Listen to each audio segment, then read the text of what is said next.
कोई प्राणी सुखी नहीं।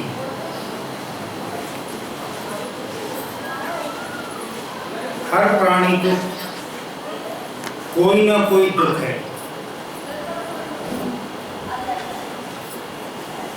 और ये दुख तीन प्रकार के हैं। दैहिक है, भौतिक है, दैविक है। दैहिक दुख देह से जुड़ा हुआ, शरीर से जुड़ा हुआ, बीमारी आई, खांसी आई, नजला हुआ, जुकाम हुआ, बुखार हुआ, चोट लगी, ये सब दैहिक दुख है। भौतिक दुख है, धन की हानि हो गई, चोरी हो गई, जेब कट गई, किसी काम धंधे में पैसा लगाया था, घाटा पड़ गया, ये भौतिक दुख है। और तीसरे दैविक है, जिसको प्रारब्ध कहते हैं। वो तुम्हारे पिछले जन्मों के कर्मों का भुगतान हो रहा है, और वो कब आएगा, कैसे आएगा, कितना आएगा, ये कोई नहीं जानता। वो दैविक दुख।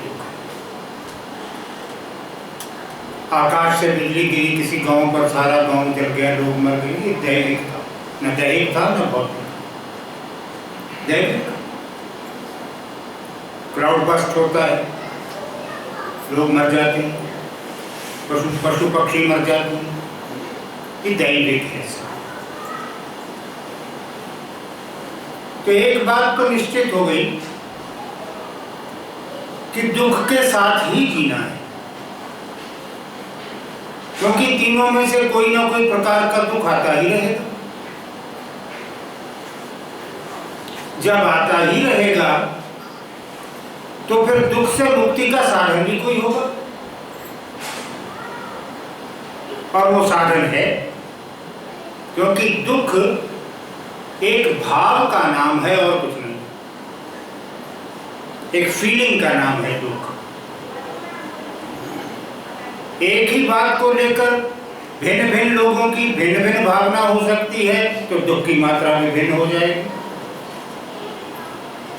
तुम्हारे घर में मृत्यु हुई, तुम्हारी पत्नी की मृत्यु हुई, तुम्हारे जैसा दुख किसी का नहीं। बच्चों की मां गई, बच्चों के जैसा दुख किसी को नहीं होगा। लेकिन पति के दुख का और बेटे के दुख का अंतर है, और रिश्तेदारों का एक आध घंटे का दुख होगा, आस पड़ोस वालों का 5-7 मिनट का होगा, मोहल्ले वालों में से कुछ का शायद दुख ही नहीं होगा। घटना एक है, मगर उस घटना से उत्पन्न होने वाला दुख जो है, उसकी मात्रा भाव से जुड़ी है कि तुम्हारा भाव कितना था उस दुख के साथ जुड़ा। एक साधु थे,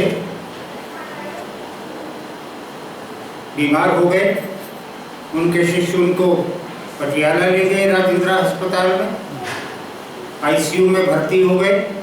वो डॉक्टर आए, कभी एक इंजेक्शन कभी दूसरा, तो किसी शिष्य ने द्रवित होकर कहा, क्या करते हो हमारे गुरु जी, सारा बदन छलनी कर दिया।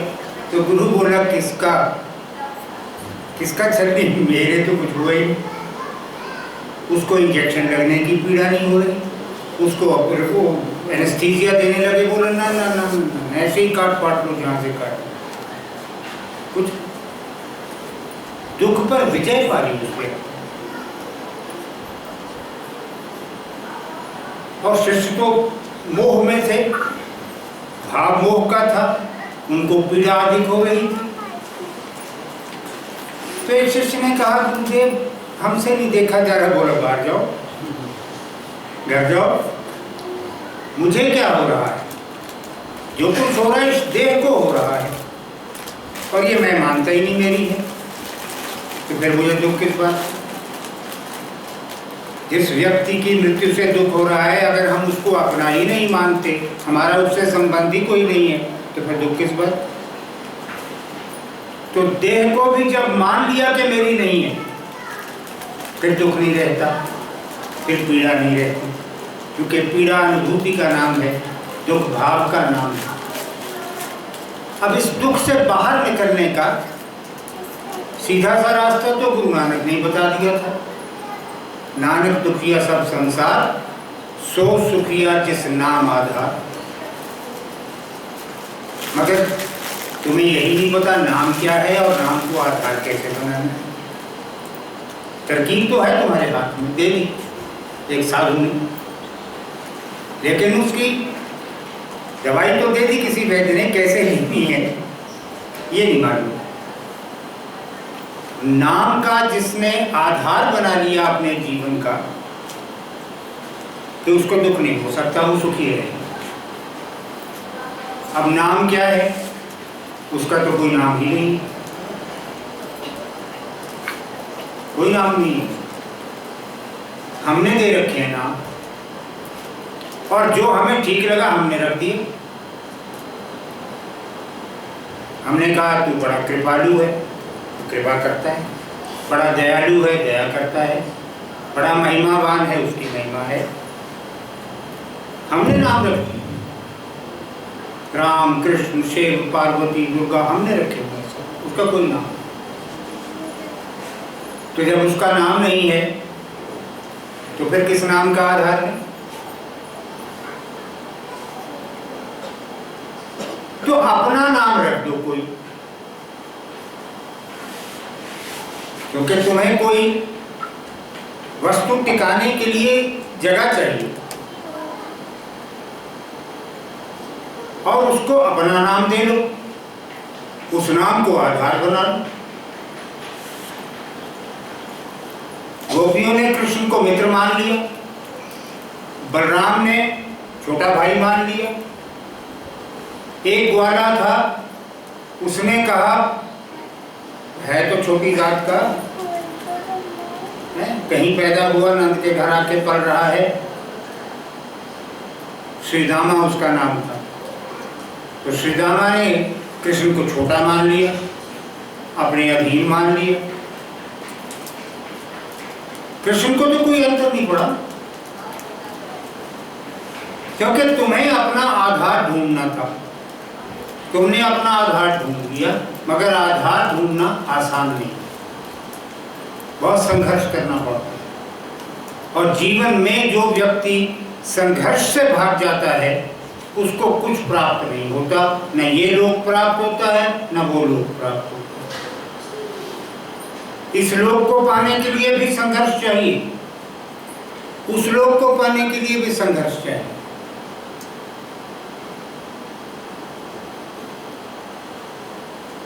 एक लोक कथा है, एक दही का मटका था बहुत बड़ा, और इतनी बार उसमें दूध पिलाया गया था कि वो सारी दीवारें उसकी चिकनी हो गई, फिसलन ही फिसलन, और 2 मेंढक गिर गए उसमें मटके में। अब बाहर निकलने का प्रयास करें तो कहीं पैर टिकाने को अगर जगह मिल जाए तो छलांग मार के बाहर आ जाए, मगर वो कहीं पैर ही नहीं टिक रहा, इतनी चिकनी दीवारें, जहाँ पैर लगाते हैं फिसल जाता है, और दही पे पैर रखते हैं धंस जाता है। तो आधा पौना घंटा टक्कर मारने के बाद एक मेंढक ने प्रारब्ध मान लिया कि बस इतनी लिखी, अब नहीं कोई, अब बचाव का कोई रास्ता नहीं, और उसने चुप करके बैठ गया। और वो दही में घुसता गया, मर गया, नीचे जाके समाप्त हो गया। और दूसरा जो था उसके दिमाग में आई कि मरना तो है, कि जब तक सांस है तब तक प्रारब्ध को नहीं मारने दूंगा, मरना है तो खुद से मरूंगा, प्रारब्ध नहीं मारेगा मुझे। तो वो घूमता रहा, कई घंटे घूमता रहा। उसके घूमने से दूध भी लोया गया और सेंटर में मक्खन आ गया, एक डली आ गई, मक्खन की बन गई। तो तुमने जिसने दूध भिलोया हो पता होता है, हार्ड हो जाता है मक्खन सेंटर में आके। उसने उस पर पैर रखा, पैर टेक गया, छलांग मारी, बाहर आ गया। अब ये तुम देख लो, तुमने दोनों में से कौन सा मेंढक बनना है? बनना मेंढक ही, क्योंकि इस संसार कर्म भूमि का नाम है। और कर्म करोगे तो मेहनत का कर्म होगी। लेकिन प्रारब्ध मान करके वहीं रुक जाना है या प्रारब्ध को झुठला देना है, क्योंकि प्रारब्ध नहीं था उसका भी जो डूबा। हिम्मत हार, संघर्ष हो, और दूसरा करता रहा। उसको ये नहीं पता था कि मेरे यूं घूमने से कोई चीज ऐसी बन जाएगी जिस पर पैर रख के मैं बाहर निकल जाऊंगा, उसको नहीं पता। लेकिन उसको ये था कि जब तक प्राण है शरीर के अंदर तब तक प्रयास तो करते रहो, देखा जाएगा कि मरना है मर जाएंगे। अब ये नाम को मक्खन बनाना है, उस पर पैर टिका के मोक्ष लेना है, मुक्ति लेनी है, उस मटके से बाहर निकलना है। ये मटका संसार, इस संसार में से बाहर निकलना है। बाहर निकलने के लिए एक छलांग चाहिए, और एक छलांग के लिए पांव टिकाने का आधार चाहिए, और वो आधार कहीं आसमान से उतर के नहीं आएगा, तुमको बनाना है। कैसे बनाना है? पहले तो ये विश्वास जमाना है कि मैं जो कर रहा हूं, जो सोच रहा हूं, वो मेरे जीवन का लक्ष्य है कि नहीं। पहले तो यही विश्वास है। अगर मोक्ष तुम्हारा लक्ष्य है तो मोक्ष ही लक्ष्य है, कुछ और तो नहीं, ये सोच। साधना करते हो, कारण शरीर की गिरने के समय पर विदा होता हुआ गुरु पूछता है कुछ ना कुछ मांग के आ जाओ, वापस मिल जाते। मांग कर वही आएगा जिसका लक्ष्य मोक्ष नहीं है। वो अपने आप को धोखा दे रहा है कि मुझे मोक्ष चाहिए, उसको मोक्ष नहीं चाहिए, उसे सिद्धियां चाहिए। पहले तो लक्ष्य स्पष्ट होना चाहिए और फिर संकल्प होना चाहिए। जब लक्ष्य बना लिया फिर संकल्प में हिलना चाहिए। मैंने बहुत लोगों को देखा है, बड़ी पूजा पाठ किया, सारी उम्र घर में धूप बत्ती भी करी, आरती पूजा भी करी, सब कुछ किया, 50 साल करते रहे, फिर एक दिन अचानक भगवान पर से विश्वास हो, चोरी हो गई, घर में घाटा पड़ गया, व्यापार में रोटी घर में पकने लायक पैसे नहीं रहे, डेथ हो गई बहुत प्रिय की, किसी की बेटे बेटी की डेथ हो गई, भगवान ही नहीं। तो अगर भगवान नहीं है तो 50 वर्ष से उसके पीछे क्यों लगे हुए? 50 वर्ष में तुम्हें समझ नहीं आई कि वो नहीं है? आज जब तुम्हारे मन की बात नहीं हुई तो तुमने लकीर फेर दी कि भगवान ही नहीं। ये संकल्प अगर लेकर चलोगे तो जीवन में कुछ भी प्राप्त नहीं। लक्ष्य तो मोक्ष तो बहुत दूर की बात, साधारण जीवन में भी सुख के जो साधन तुम ढूंढते हो या पैदा करते हो वो भी प्राप्त नहीं होंगे अगर संकल्प डामाडोल है। और जिसने आधार पक्का कर लिया, जिस इमारत की नींव पक्की हो गई, वो फिर भूचाल से नहीं गिरे। लेकिन जिसकी नींव कमजोर है वो भूचाल तो दूर की बात है, किसी दिन आंधी से गिर जाएगी। इसलिए गुरु नानक ने कहा था कि नाम को आधार बनाओ, और गुरु नानक ने फिर नाम की व्याख्या भी की, नानक नाम पदार्थ मांगो। नाम पदार्थ नहीं है, एब्स्ट्रैक्ट है, सब्जेक्ट नहीं है।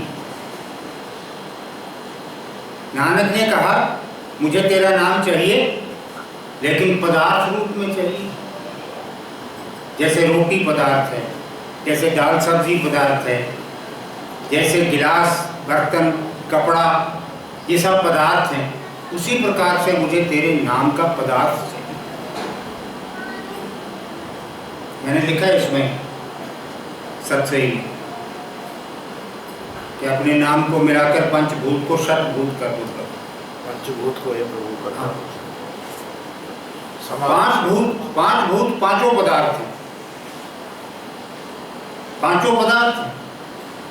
और नाम पदार्थ नहीं है तो हम कहते हैं उसको भी पदार्थ बना लो, उसको भी पदार्थ बना लो। फिर जिस तरह से हम ट्रीट करते हैं या रिएक्ट करते हैं हवा को, पानी को, आकाश को, पृथ्वी को, उसी प्रकार से हम ट्रीट करें भगवान को। और जब पदार्थ बन गया फिर आधार भी बन गया, क्योंकि आधार तो पदार्थ क्यों बनना है। जब तक वो मक्खन की ढेरी नहीं बनी तब तक पदार्थ नहीं था, पदार्थ आया उसने पांव रखा बाहर, तो पदार्थ बना। और हमेशा तुम्हें समझाया है कि संसार त्याग करके, जंगल में बैठ करके, वैराग्य लेकर के कहीं कुछ नहीं मिलने का। मोक्ष तो दूर की बात है, ये जीवन भी नहीं पूरा होगा, क्योंकि कर्म सारे के सारे तुम्हारे उसमें गए डेबिट रूप में।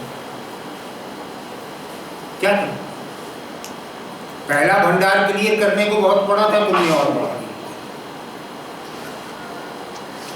लेकिन संसार के कर्मों का निष्पादन भी बिना संकल्प के नहीं हो सकता। मुझे किसी आदमी का 5,000 रुपये लौटाना है, मेरे पास है, मैं 10 बार टाल चुका, चल दे देंगे अगले महीने, अगले हफ्ते से ही आना ही है, उसने आएगा तो जब मांगेगा जब दे देंगे, जेब में तो रखेंगे, जब मांगेंगे दे देंगे, तो साल भर निकाल देंगे। तो देना है, तेरी जेब में है तो अभी दे, खत्म कर काम। तो ये पोस्टपोनिंग ऑफ कर्मास ये चलता रहता है। मैं इसीलिए कहता हूं कि बस ये मान के जियो कि आज मेरे जीवन का अंतिम दिन है, कल मुझे होना नहीं। जब ये धारणा बन जाए, विचार नहीं, विचार तो आएगा निकल जाएगा, जब ये धारणा बन जाए कि मुझे कल नहीं होना है, तो कभी कोई कर्म पीछे नहीं जाएगा, पेंडिंग नहीं होगा। पेंडिंग तो इसीलिए हो रहा है ना कि हमें भरोसा है कि हम अभी हैं, अगले महीने भी हैं, चल दे देंगे दो महीने को, तो मतलब 2 महीने का तो तुम्हें पता है तुम हो।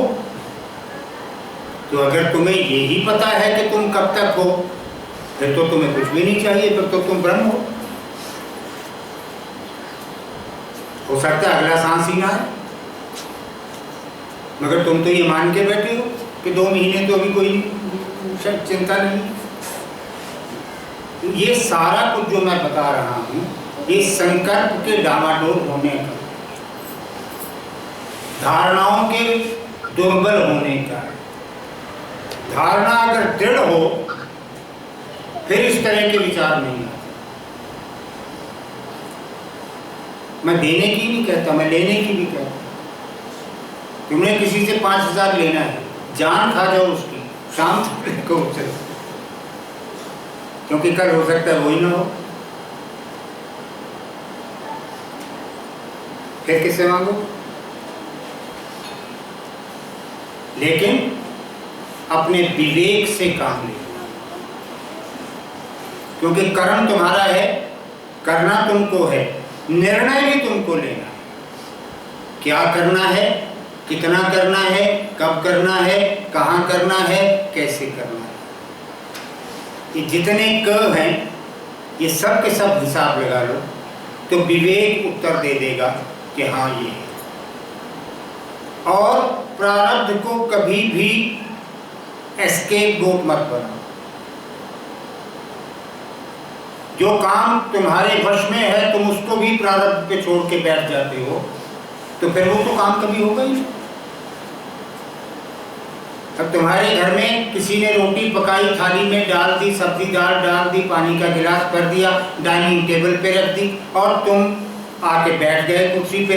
अब यहाँ तुम कहो प्रारब्ध होगा तो खा लूँगा, नहीं तो नहीं खाऊंगा। अब वो ना तो अपने आप रोटी उठ के तुम्हारे मुंह में आई, ना तुम्हारे पेट में उतरे, तो खाओ।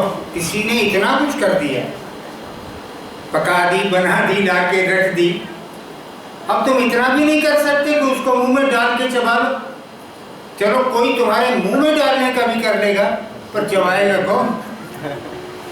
चबाना तो तुमको ही है, और बिना चबाए वो नीचे जाएगी नहीं, तो चबाना तुम।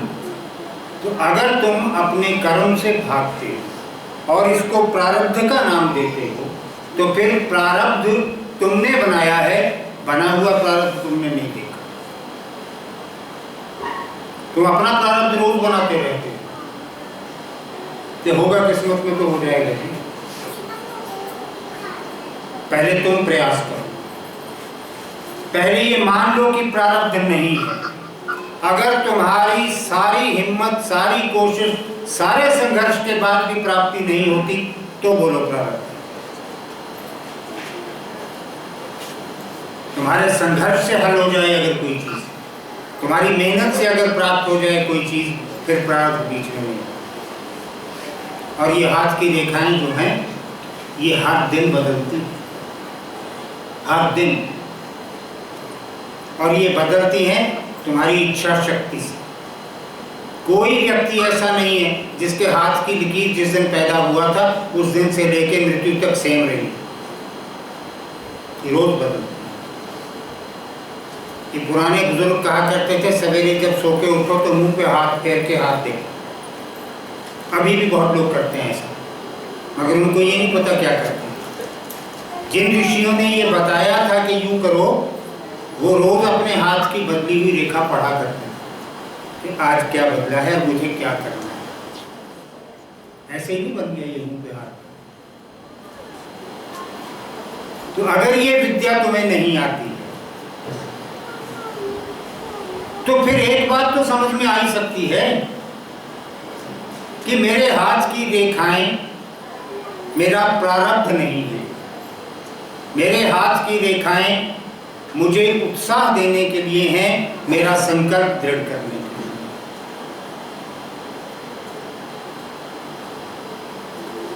अब मान लो क्या जन्म कुंडलियां बनाते हो तुम, अब उसमें मान लो लिखा है कि आज घर से बाहर मत निकलना, चोट लगेगी, और तुम घर से बाहर नहीं निकले, पूरा काम का नुकसान कर लिया आपने, घर में पड़े बेकार उल्टा सीधा सोचते रहे, चोट घर नहीं लगती। लेकिन प्रारब्ध है तो होगा, तुम घर से निकलो ना निकलो, सीढ़ी से पांव फिसलेगा, बाथरूम में स्लिप करोगे, तो होगा। तो अगर तुम बाहर निकल गए होते, संघर्ष किया होता, तो सीढ़ी से फिसलने पर जो हड्डी टूटी थी बाहर शायद नहीं टूटी। बाहर हो सकता है कील वीली चुभ जाता पैर में, उतने से काम हो जाए। तो हम अपने ढुलमुल जो हमारी वृत्ति है उससे बाहर निकलना, सांसारिक जीवन के लिए भी, आध्यात्मिक जीवन में। सांसारिक जीवन में भी ये ढुलमुल वृत्ति जो है ये कहीं का नहीं छोड़ती, और अध्यात्म में तो कहीं ले ही नहीं जा सकती। जो व्यक्ति अध्यात्म में भी ढुलमुल करता है उसको लक्ष्य प्राप्ति नहीं होती। अगर 15 साल साधना करने के बाद, ध्यान करने के बाद, साक्षात्कार हो जाने के बाद भी तुम कहो कि भगवान है कि नहीं, तो फिर काहे का साक्षात्कार था, काहे का मोक्ष था? तुम तो फिर लौट आए तो बुद्धि वो सोचने लग गई जो सारे संसार के प्राणी सोच रहे थे साधना से पहले भी। तुम भी साधना से पहले यही सोच रहे थे। तो downfall created by you, none else. इसी तरह से उत्थान भी कोई तुम्हें उत्थान नहीं देगा, अपना उत्थान तुम्हें स्वयं करना है। और उत्थान होता है संकल्प से, ध्यान होता है संकल्प से, सांसारिक प्राप्तियां होती हैं संकल्प से, आध्यात्मिक प्राप्तियां होती हैं संकल्प से। संकल्प आधार बनता है, उस आधार को कोई भी नाम दिया जा सकता है। उसी नाम को जिसने आधार बना लिया फिर वो सुखिया ही सुखिया है, फिर वो दुखी नहीं हो सकता। इसलिए अपने विवेक से काम लेते हुए सांसारिक कर्मों का निष्पादन भी करो, अध्यात्म भी करो, आत्मा को मुक्ति मोक्ष के लिए भी यत्न करो और उसकी साधना करो, और अपने जीवन को इस प्रकार से जियो कि दुख का भाव ना रहे, दुख का भाव समाप्त हो जाए, तब ये संसार स्वर्ग है। और अगर दुख है तो फिर स्वर्ग भी स्वर्ग नहीं। अगर स्वर्ग में जाकर भी पीड़ा ही भोगनी है तो फिर काहे का स्वर्ग, फिर तो ये संसार अच्छा है। तो इसलिए दुख के भाव से मुक्ति की का प्रयास, दुख के भाव से ऊपर उठने की एक्सरसाइज, ये सब जब करोगे तो निश्चय तुम्हारा ये जीवन भी सफल होगा और अगला जीवन तो मोक्ष होगा ही, जब प्राप्ति के लिए संकल्प बना। ओम ओम ओम।